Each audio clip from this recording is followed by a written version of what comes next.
Today we hang out with Dr. Alexandra Melo, who has a master's in food engineering, and she shares with us her journey of how she then became a homeopath.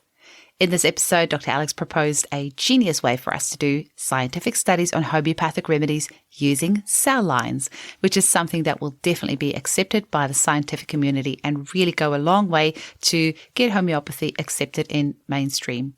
The only thing holding Dr. Alex back is trying to find an organization that will fund such a study, as there is so much money involved. So my hope and wish is really that today's episode will fall on the right ears and somehow we can make this research a reality. You can reach Dr. Alex at www.alexcmelo.com. That's ALEXCMELO.com. And you can join her Facebook groups. One of them is Horses and Homeopathy. Another is Farm Animals and Homeopathy. And the third is Homeopathy and Natural Healthcare for Children. And we'll link these in the show notes. Enjoy the episode. Welcome to the Homeopathy Hangout, where we discuss all things homeopathy from around the world. And now my mum and your host, Eugenie Kruger. Hello, homies, and a very warm welcome to Homeopathy Hangout. Today, we speak with Dr. Alexandra Melo. Yes. Okay, It's perfect. Okay, excellent. Welcome, Alexandra. It's lovely to have you here today. Thank you. Thank you for having me here. It's my pleasure. So can you tell us a little bit about how you were first introduced to homeopathy? What was your journey into this, rabbit hole? A long journey, actually. Mm-hmm. Since I was very young, I was always fascinated about health. It was always a passion.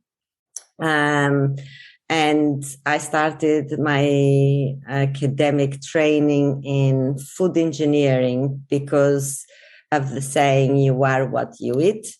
And we have an amazing engineer machine that is absolutely perfect. And I eat a banana, and 2 hours later, the banana becomes Alex. So it's something phenomenal that no other machine can do, but it comes without instructions, unfortunately. The manual is missing. So, but we start from the basic blocks. That's what we are. And so I wanted to go beyond nutrition, and I wanted to know about everything from the raw materials when they are produced in the field until it gets to your plate. So I studied food engineering. When I graduated, I was not very happy with the outcome because I went into the course from the health perspective. And when I finally graduated, I thought, oh my God, I don't want to spend all my life in a factory dealing with chocolates or dealing with wines or dealing with dairy. I wanted, to pursue my career. So as the part of the program of food engineering, I was sent abroad because I was in the area of chocolate. And I was given two choices, either to go to Switzerland or to England, because we had to design this new food product, a chocolate. And I had come up with the idea of chocolate with port wine to expand the national product. And I chose England because Reading University has the food science and technology department very close to the Cadbury's Research Institute within the campus of the uni. So I was on a joint venture between the two. So I came to Reading.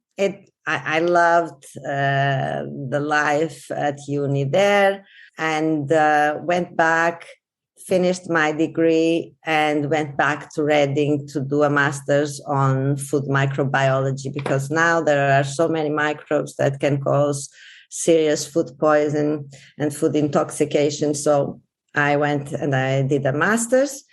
When I finished my master's, I realized that there are many other microbes that do not really contaminate food that can cause disease.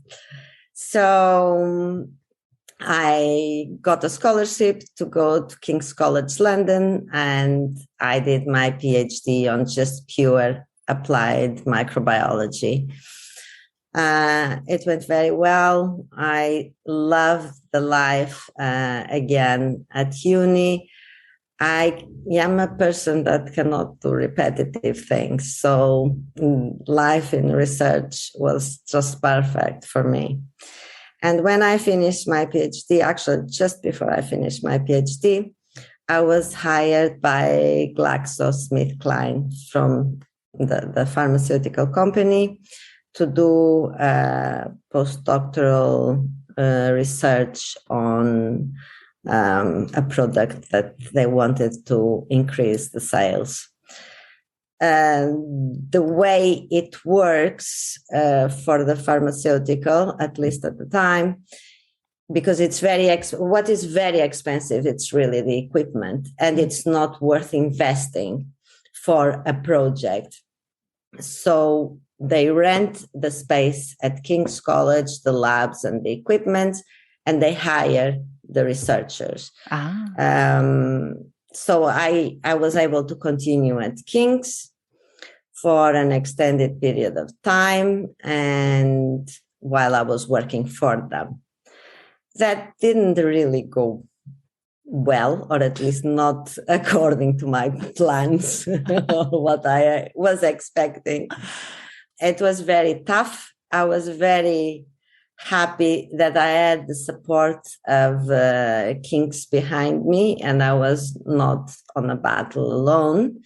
But it was, like every experience, you learn a lot. And this was a big eye-opener for me. And from then onwards, I realized that I had to find an optimal approach to health that did not include pharmaceuticals. And chocolate.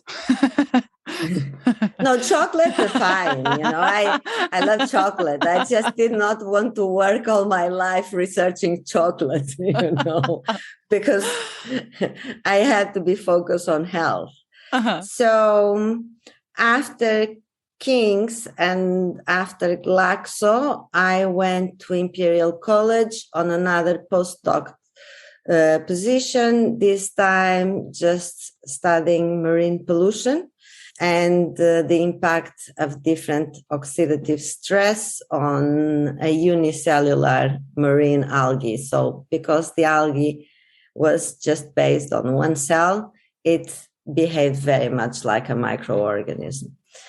And that was fine. Meanwhile, I got pregnant, and I knew I was not going to follow the normal route. And being a researcher, I started looking for the best approach to health. Because, okay, you say, if the child is sick, I'm not going to give antibiotics.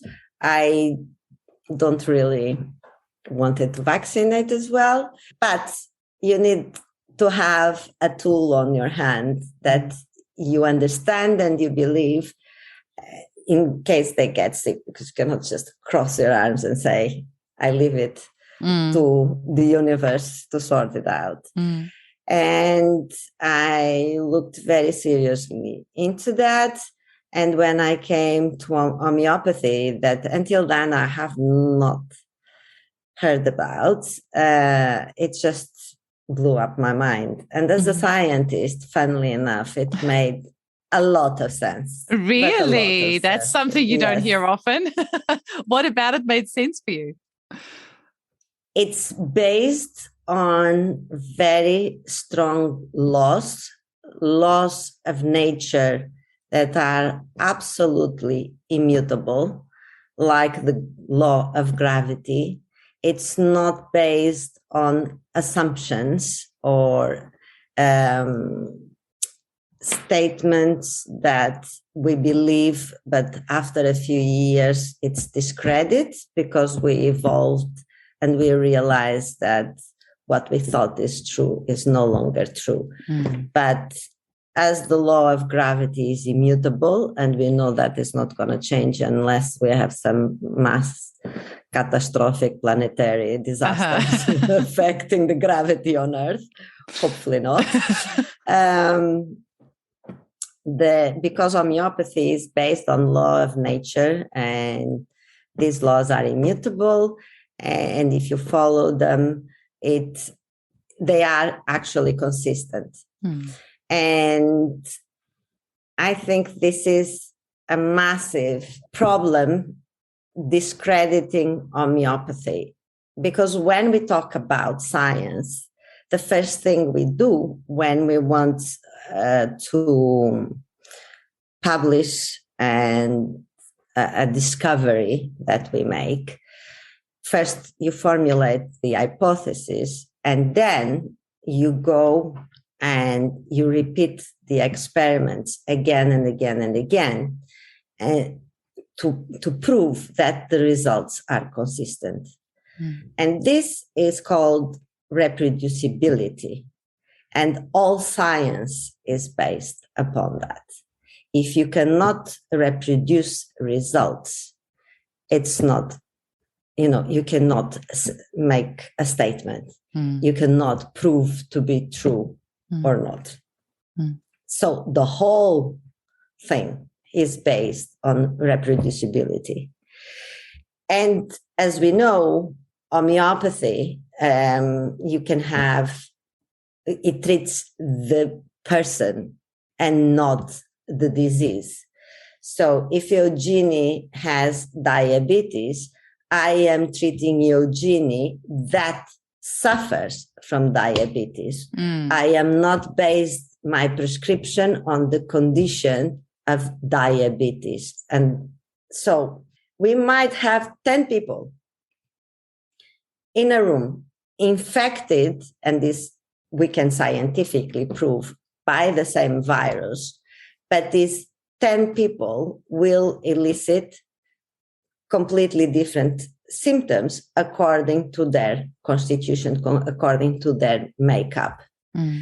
And the thing with homeopathy is that the majority of research and science that is being made, it's made within the same patterns of all the other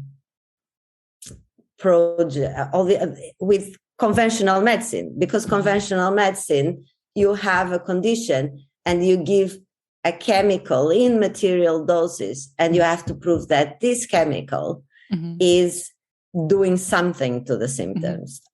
Not really curing the symptom, we know that, but suppressing the symptom or palliating the symptom.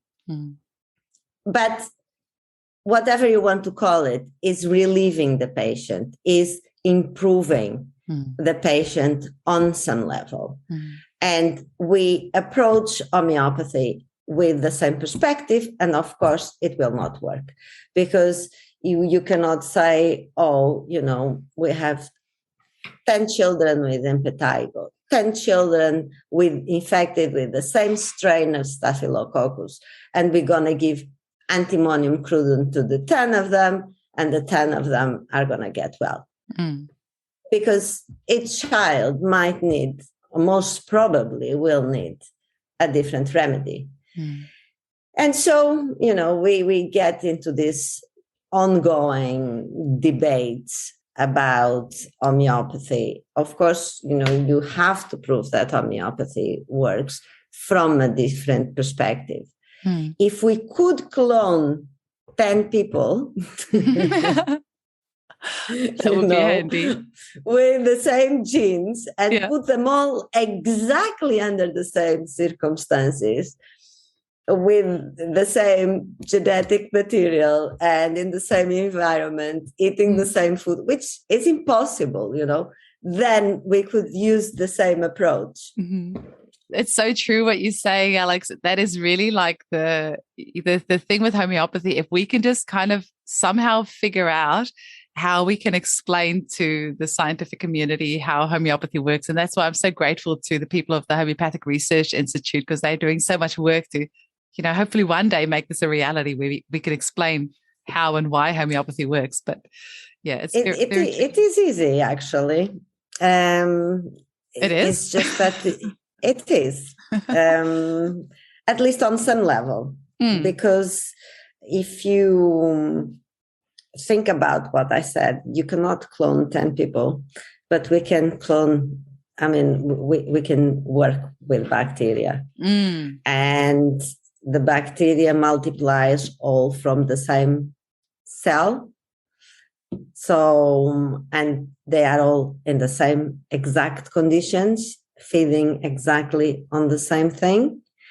And on the level of prophylaxis or on a level, I actually wrote a very detailed project. Unfortunately, there is no money in homeopathy. Dana Alman was extremely interested. Dr. Yubraj Sharma revised the project and said, great, fantastic, but I cannot find anyone to finance it. Oh, really? Oh, yeah. Surely, can we start a GoFundMe page? Like, what sort of amount of money are you talking about? Surely we can make this happen. I have the project written more than 2 years, but what sort of money? It has to be, we have to rent a lab, and we have to pay the salary of technicians to do these experiments, which are not very expensive at the beginning. I mean, it can be as expensive as we want them to be. If we are going to see just the rate of death of bacterial cells, that is easily done, by optical density even. But if we want to study and see what happened on a metabolic level, what happened to the mitochondria, how did the homeopathic remedy increase the respiration rate? It sounds fascinating. It's the world is our oyster. We can study as much as we want on bacteria, and then once it proves that it works on bacteria, then it's a big stepping stone, to bring it into the human realm. But we are talking on an energetic level, and we know that every creature, as long as it has a vital force, responds to homeopathy. So then it's very easy to extrapolate. If it works on a unicellular level, it will work on a human being. We don't need to do the same type of experiments we do on cells, on human beings, because we know it will work. The way homeopathy works, because it's on an energetic level. If we were talking on material doses, it would be different. You would have to see what happens in a rat and then see what happens on a human being. Having said that, we know that the majority of experiments are all tested in lab rats and in guinea pigs. But, and then from there, it jumps into human, and nobody tests them really on humans. Exactly. You've got my interest really piqued here, Alexandra, because you've got a PhD in applied microbiology. If we're going to get anyone to do a homeopathic study, you should be the one. And I don't think that money should be something that holds something back that is really so important and so much needed. And that's also a flip side of that, just shows you the corruption in this world, where if organizations were really interested in funding low cost, effective, safe treatments for humanity, they would be throwing money at you.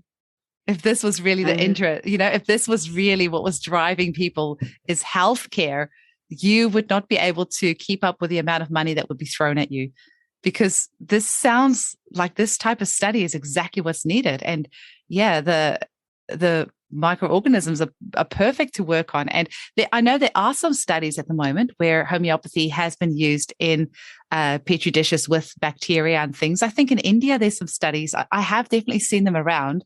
I couldn't recall any right now, and I don't know how accurately they were done or, to what sort of extent, but I'm sure there are studies out there where microorganisms have been used. They are, but they are used in the same way we test antibiotics. So you have a Petri dish and, for an antibiotic, you put the antibiotic in the media and then you measure the radio of the colony and how efficient and that's how as well when people have a urinary infection and you want to see which is the best antibiotic for that microorganism. When you culture the microorganism of the infection and then you test it against several antibiotics. But again, because homeopathy is not with material doses, I don't think that this is the right approach to test homeopathy on bacteria. We got to make this happen. You've got my brain going now. We're going to have to do a GoFundMe page or something to make this happen, because money should not be the reason why this research doesn't go ahead, because this is so important. I think it's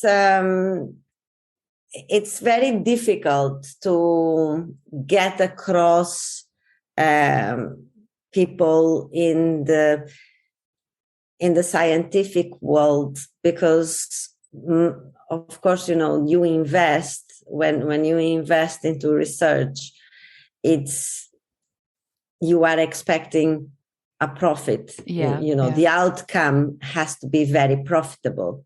And homeopathy was never profitable in their life. The thing is, though, there's billions of us on the planet. I mean, you would just need like a few 100,000 people each giving a few bucks and we can make this happen. But I don't know. It's something that we can think about. I tried to approach several times. I wrote to them a lot of emails to the Research Institute of Homeopathy here in London. I got nowhere. I managed to meet, yes, I did meet her, but very briefly when she launched the movie about homeopathy. Magic. Rachel Roberts. Yes. Yeah. That's it. That is involved with the Institute, or at least she was HRI, involved with. Yeah. And she was not interested as well. So, we just need to get, I think we need to do a GoFundMe page and just get a whole bunch of people donating, even if it's small amounts. We need to make this happen. So what are some of the things, if you talk to your colleagues, I mean, if you were ever to chat with your colleagues at GSK or any of the other, King's College or anywhere of these places that you worked at, and you tell them that you're a homeopath now, what do they say? That I lost my mind, that I got into witchcraft. And I actually don't think we did that, but like, how did you then get into homeopathy? You said when you had the children, then you started discovering. I had the children. How did you discover that? Like, and how did you then go on to study homeopathy yourself? So when I got pregnant, I knew that I had to find a way. I started researching into traditional Chinese medicine, acupuncture, naturopathy, and then I came across homeopathy, and it was when I started reading about it and studying about it, as I said, it made a lot of sense to me. It really resonated with me. Meanwhile, I moved to Greece because my husband is Greek. And Andrew was just 1 year old. And of course, I had just taken the decision that I wanted Andrew to be treated homeopathically, but I was not an homeopath. So I found a German homeopath in Greece, which she was very successful with Andrew. And she turned around one day and she said, "Alex, you have such an amazing brain. And you are here being a sophisticated housewife. Why don't you get into homeopathy? Why don't you study?" And actually, I was in Greece and my Greek was not good enough to study to the level of studying. So I, again, was looking the best possible way to study in English. And I found the British Institute of Homeopathy. So that was fantastic. I love the course. I had Dr. Trevor Cook as my supervisor, and he was the personal, I think his first degree was in pharmacy. So he was in charge of all the homeopathic remedies for the royal family. Wow. Yeah. And then I studied with Maria T. Boyle in the States to do my clinical. Well, I was supervised by her. I didn't really study by her for the clinical internship to finish the course. So overall, it was 5 years. And because I was in Greece, I went at least for 3 consecutive years to the island of Alonissos with Vidulkas, yes. I was going to say you would have to go there, surely. You couldn't be in Greece and not go there. Oh, it was fabulous because he was teaching to the Latin, or I chose to go with the Latin group. So it was all Latin America, a lot of Brazilians, Spain as well. And I had the best of both worlds because Vidulkas was talking in English, which I am fluent. And I also, being Portuguese, I understand 90% of the Spanish speaking language. So I was getting it both ways when I was studying that. And the group was fabulous, very upbeat. That sounds amazing. And do you have like a favorite area of homeopathy or any area that you specialize in or any particular cases that you really enjoy treating? Oh, yes. I love working with animals. Animals and children are my favorite areas of interest. I love that your doggy just barked just as you said that. I know. Well, living in Greece, I was involved in many rescue operations, as you can possibly imagine, especially with stray dogs. And being a rider as well, I love horses. So I got very involved with horses, dogs, and cats a lot. And then children, they're very pure and very spontaneous and usually are not over medicated as well. So, and my kids were at St. Catherine's, which is the British Embassy school in Greece. So the public transports are not very good. So everybody drives the kids in there. Everybody goes to pick them up as well. And that was very beneficial because even people that did not believe at all in homeopathy, but they could see me, they could see my kids, which is fantastic. It's not what you say, is what you prove and what they can see and experience. And they had their kids, with recurrent ear infections or recurrent tonsillitis. I had a case of a kid that mother was desperate because he was suffering from stomach pains, very severe. And she had gone to all the doctors and did not know what to do anymore. And she was a GP herself. So not at all into homeopathy. But because the other mothers were saying, my child was always on antibiotics and she gave a remedy. I don't care what it is, but it worked. Why you don't try it? You have nothing to lose, blah, blah, blah. And so she came to me and it was such a simple case of antimonium crudum. And the kid was fine, 1 single dose of a 200. Wow. And that was it. So yes, children and animals, of course, with horses and horse riding, accidents are always happening to horses and to people. So very, very nice for homeopathy and very easy because the etiologies are very striking and the symptoms are very striking as well. Yeah, and dogs, stray dogs, oh my God, stramonium, aconite, saved so many dogs to be euthanized. So many dogs because they are heavily traumatized. they are very, very scared. And of course, they can only do, especially if they feel trapped, it's to bite or to attack. So I really aconites, wish there were more shelters, animal shelters that would get homeopaths on board, or even homeopaths that would volunteer at shelters to give these animals remedies so that they can then actually be rehomed.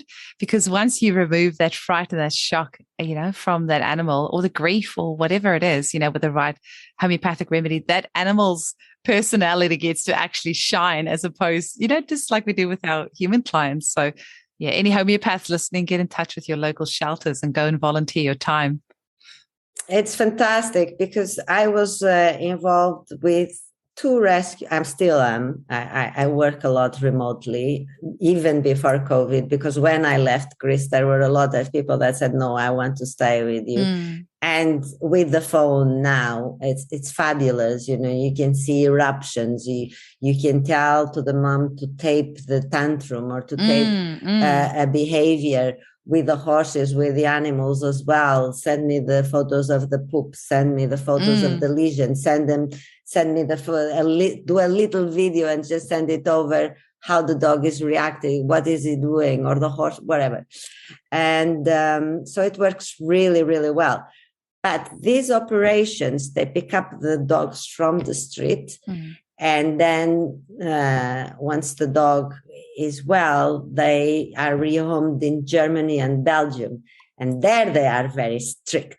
And most of the animals, they are withdrawn. They go through blood tests to see if they are drugged with any drugs. And so no antibiotics, no tranquilizers, no antihistaminics. And here homeopathy shines because you can relax the dog for the trip. You can treat the dog. And sometimes, in 2 weeks, they have to be on a flight. So if they were on an antibiotic, 2 weeks later, the antibiotic would show in blood tests. So I got loads and loads on my hands, to deal with. That's amazing. Very nice. And you are actually allowed to go in and help these animals. Is it like a particular shelter that you work with, or is it just anyone who wants to have a case for their animal taken? It's not shelters. One is a lady that is quite well off financially, and she has a passion with dogs, and she has the space and the time. So she has 5 dogs herself, that they were all strays, and she's on this mission. But in Greece, it's amazing. I used to send my daughter to throw the rubbish, and she would come with a supermarket plastic bag full of kittens, where they just dump and they close it. So wherever you go, there are dogs, there are cats that need to be helped with. So she goes, she catches them, and then we speak either WhatsApp, and she sends me videos and photos. She tells me what are the problems. She works with 2 vets that by now we know each other very, very well, because of course homeopathy is amazing, but if there is a fracture or if there is a tumor that is creating an occlusion or is impeding on any organ, it needs to be removed. So every type of medicine has its own niche and it has its own purpose. But the vets learn how to work with me and me with them. So we adapt very well to each other. And that is beautiful. How cool. Now, Alex, is there anything that you want to finish this episode off with? Like, what message do you want to get across to our audience? How can people get hold of you? Well, a hold of me, my website, and I work with 3 groups in Facebook. I have my own, which is called Pharma, Animals and Homeopathy. So there are there you can put any animal case that you can think of. I also have, together with another team of 3 homeopaths, another group called Horses and Homeopathy.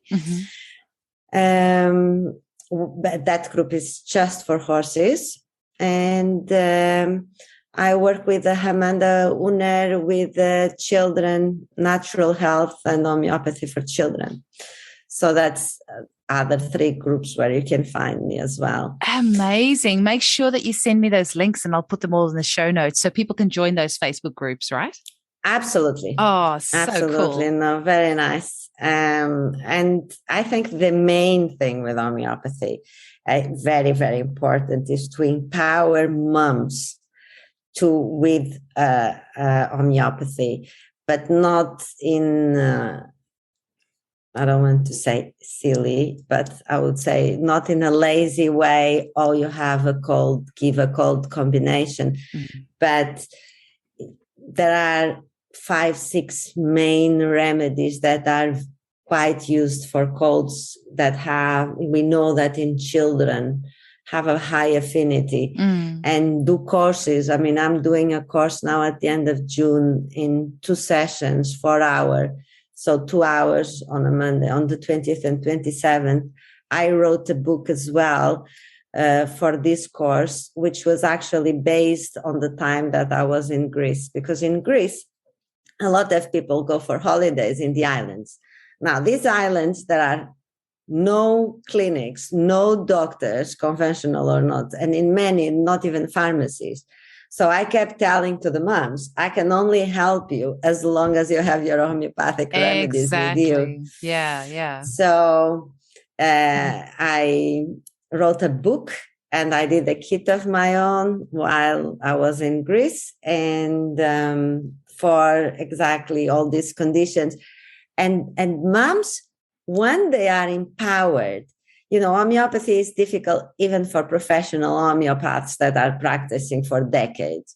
So for a mom that did not study homeopathy the way we did, it can be very overwhelming. And plus, you have the anxiety, especially if it is the first child, that it is with the fever or high fever, what to do, which remedy. And the more you read, the more you get confused as well. Absolutely, yeah. So it's very nice that people get empowered, that they have the book, that they go to the earaches, they can look at remedies, try themselves for 3-4 doses. If it does not work, then they can call their homeopath. Absolutely. But it's a tool. I so agree with you. It's all about empowering people, It's so nice to feel you're talking my that language. There's something you can do. Absolutely. And I just think if we are more empowered as mothers, our children are happier and healthier because they feel when we are stressed. And so if we're feeling empowered, that, just leads onto the whole family just being in a, better vibe. It's annoying sometimes how the family feeds off the mother's energy. But the good side of that is when we feel empowered, then the whole family is more in balance anyway. Absolutely. Yeah. Well, it was lovely to chat with you, Alex. Thank you so much for your time. And let's get that GoFundMe page going and get this project of yours happening. It sounds fascinating. We need to find a lab first that will take us. Awesome. Thank you so much. Have a great day. You too. Have a lovely weekend. Thank you for having me. Bye-bye. Bye.